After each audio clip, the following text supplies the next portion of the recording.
Today the Finance Minister presented the Union Budget and from Karnataka, all the Karnataka MPs, as usual, we were expecting fair share of grants for the improvement of infrastructure, our water projects and the central schemes. But then few of the inclusions on cancer drugs, the custom duty on import of cancer drugs has been levied.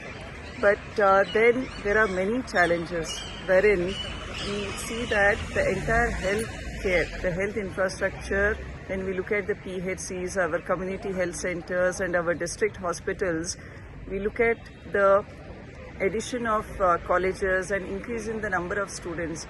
But what about the patient to doctor ratio? What about the number of beds available in the public health sector?